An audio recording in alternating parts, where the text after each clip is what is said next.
नवी मुंबईमध्ये हा प्रयोग पुन्हा एकदा असफल होण्याच्या दिशेने चाललेला आहे पक्षाने आणि पक्षाकडे आमची कार्यकर्ता म्हणून विनंती आहे पक्षाला की कुठल्याही घरामध्ये एक पेक्षा जास्त तिकीट दिलं गेलं नाही पाहिजे। आता आमच्या एरियामध्ये ज्या लोकांना तिकीट दिले जाते ते 2019 मध्ये काँग्रेसहून इकडे आले। त्यांना बीजेपीच्या आयडिओलॉजी बद्दल काहीही माहिती नाही। नवी मुंबई महानगरपालिकेच्या निवडणुकीमध्ये भाजपमध्ये देखील घराणेशाही उफाळून लागलेली आहे। भाजपमधल्या घराणेशाहीला विरोध आता थेट भाजपच्या जुन्या कार्यकर्त्यांनीच केलेला आहे। आज या सगळ्या कार्यकर्त्यांनी जिल्हाध्यक्ष राजेश पाटील त्याचबरोबर भाजपचे आमदार मंदा म्हात्रे यांची भेट घेतली आणि आपला रोष व्यक्त केलाय की घराणेशाही भाजपमध्ये नसायला हवी। एकेका प्रभागामध्ये 4-4 उमेदवार एका घरात दिले जाऊ नये अशी भूमिका हे सगळ्या भाजपच्या कार्यकर्त्यांनी मांडली आहे। आपण त्यांच्याशी बोलूया, काय तुमचं नक्की म्हणणं आहे? तर आज आपण जेव्हा बोलतो भाजप, तर आपण प्राऊडली बोलतो की भाजपमध्ये एक चहावाला पण प्राईम मिनिस्टर बनू शकतो। ह्याची धारणा ही आहे की बीजेपी मध्ये भाजपने जे लोकांनी काम केलेलं आहे त्यांची लॉयल्टी खूप खूप इम्पॉर्टंट आहे की जे लोक बीजेपीला पहिलेपासून फॉलोअप करतात। आता आमच्या एरियामध्ये ज्या लोकांना तिकीट दिले जाते ते 2019 मध्ये काँग्रेसहून इकडे आले। त्यांना बीजेपीच्या आयडिओलॉजी बद्दल काहीही माहिती नाही आणि आजपर्यंत त्यांनी कुठल्याही बॅनरवर ना कमळचा फोटो लावला, ना मोदीजींचा फोटो लावला, इव्हन मंदाताई म्हात्रेंचा फोटो नाही लावला, ते तिकडेचे स्थानिक आमदार असून सुद्धा। आणि 2001 आताचे जे आमदारकीचे इलेक्शन झाले 2024 मध्ये, त्यांनी भाजपला सोडून ते तुतारीमध्ये गेले।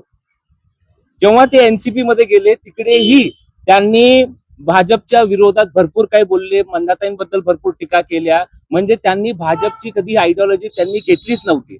आणि आज पुन्हा जेव्हा कॉर्पोरेशनचे इलेक्शन लागतायत, त्यांना माहिती आहे की ते असेच निवडून येऊ शकत नाहीत, म्हणून त्यांनी भाजपमध्ये पुन्हा एंट्री केलेली आहे। आणि आम्हाला ह्याचा विरोध आहे, कारण की जे निष्ठावंत कार्यकर्ता ज्यांनी इकडे मेहनत केलेली आहे त्यांना पहिले प्राधान्य भेटलं पाहिजे आणि त्याच्याशिवाय मला वाटत नाही की दुसरं भाजपमध्ये काही केलं पाहिजे। तुमचं काय म्हणणं? माझं म्हणणं असं आहे की एका घरामध्ये आज नवी मुंबईमध्ये 6 तिकीट मागितली जात आहेत। 6 तिकिटांची 2 उदाहरणं मी फक्त तुम्हाला सांगतो। एक नांदेडचं, एक बदलापूरचं आहे। नांदेडमध्ये गजानन सूर्यवंशीच्या घरामध्ये 6 तिकीट दिली होती, 6च्या 6 पराभूत झाले आहेत। बदलापूरमध्ये वामन म्हात्रेंच्या घरामध्ये शिवसेनेकडनं 6 तिकीट दिली होती, फक्त 2 निवडून आले, 4 जण पराभूत झाले आहेत। नवी मुंबईमध्ये हा प्रयोग पुन्हा एकदा असफल होण्याच्या दिशेने चाललेला आहे पक्षाने आणि पक्षाकडे आमची कार्यकर्ता म्हणून विनंती आहे पक्षाला की कुठल्याही घरामध्ये एक पेक्षा जास्त तिकीट दिलं गेलं नाही पाहिजे, कारण हा फक्त वर्चस्व दाखवण्याचा एक आभास निर्माण केला जातो। जसं 2024च्या विधानसभा निवडणुकीचं उदाहरण दिलं गेलं की जर तुम्ही राष्ट्रवादी काँग्रेसमध्ये गेला होतात तर या प्रभागामध्ये प्रभाग क्रमांक 18 मध्ये 3200चं मताधिक्य भाजपला आहे आणि भाजपकडे कुणी शहनशाह नव्हता, कुणी वर्चस्ववादी नव्हता। सामान्य कार्यकर्त्यांनी भाजपचं काम केलं, कमळासाठी काम केलं आणि जर त्यांचं वर्चस्व असतं तर तिथे राष्ट्रवादी काँग्रेसला आघाडी मिळवून द्यायला पाहिजे होते। आणि तोच निर्धार हा त्या प्रभागातल्या प्रभाग क्रमांक 18च्या सामान्य कार्यकर्त्याचा आजही आहे की जर भाजपच्या प्रामाणिक कार्यकर्त्याला तिकीट दिलं तर आम्ही निश्चित त्या सगळ्या 4च्या 4 प्रामाणिक कार्यकर्त्यांना निवडून देण्याचा निर्धार हा प्रभाग क्रमांक 18च्या आमच्या सर्व सामान्य भाजपच्या कार्यकर्त्याचा आहे। महिलांना देखील यावेळी 50% प्राधान्य आहे। तुम्ही काय म्हणता? तुम्ही पण थेट आता म्हणता त्यांकडे तक्रार केलेली, राजेश पाटलांकडे तक्रार केली आहे। माझं असं म्हणणं आहे की आता जो विचार केला जातो तिकीट देण्याबाबत 50% महिलांना आरक्षण आहे, पण आता काय सांगितलं जातं की सिटिंग नगरसेवक ह्यांना जास्त प्राधान्य दिलं जातं, बरोबर? कारण का सिटिंग नगरसेवक ते पहिला होते, परंतु त्यांनी सिटिंग नगरसेवक म्हणून विधानसभेमध्ये काम केलं का? आमच्यासारख्या सामान्य कार्यकर्त्यांनी इथे दाखवलं ना की तुम्ही इथे नगरसेवक नसताना सुद्धा आम्ही सर्व सामान्य कार्यकर्ता आम्ही लीड आणून दाखवली आणि मंदाताई म्हात्रेंना मोठ्या म्हणजे मोठ्या नाही पण कमीत कमी जिंकून तर आपण आणण्याचा प्रयत्न केला।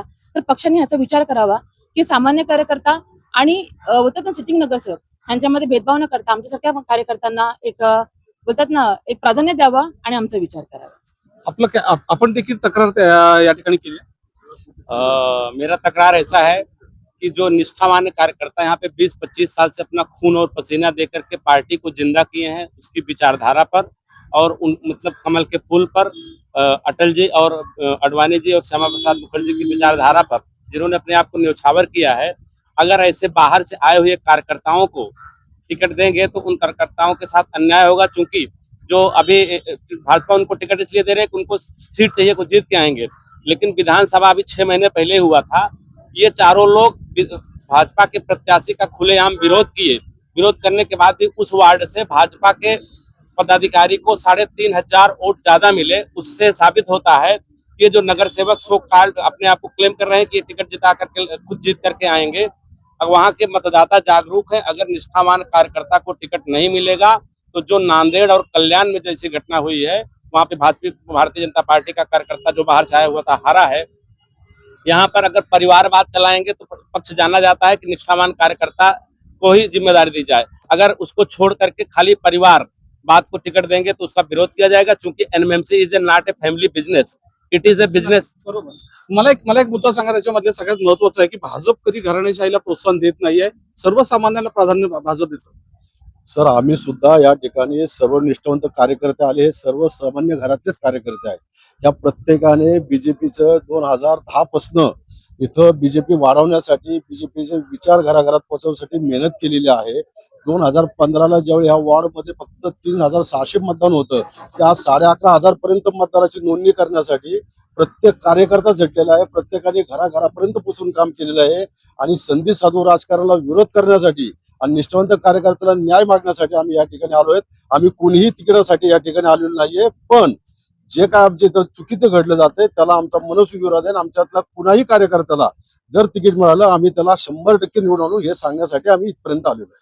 सगळ्यात महत्वाचा मुद्दा आहे की घराणेशाहीला या सगळ्या कार्यकर्त्यांचा विरोध आहेच, पण त्याचबरोबर जे स्टँडिंग नगरसेवक आहे किंवा जे 2015 मध्ये जे निवडून आले त्यांचा जो फॉर्म्युला आहे की त्यात त्यांना पहिलं प्राधान्य दिलं जाईल, असं न व्हायला पाहिजे. कारण तिथे गेल्या अनेक वर्षापासून 25 वर्षापासून नवी मुंबईत काम करणाऱ्या सर्वसामान्य भाजप कार्यकर्त्यांना देखील यावेळी प्राधान्य दिलं गेलं पाहिजे, हीच भूमिका यांनी मांडली. विनय म्हात्रे, न्यूज 18 लोकमत, नवी मुंबई.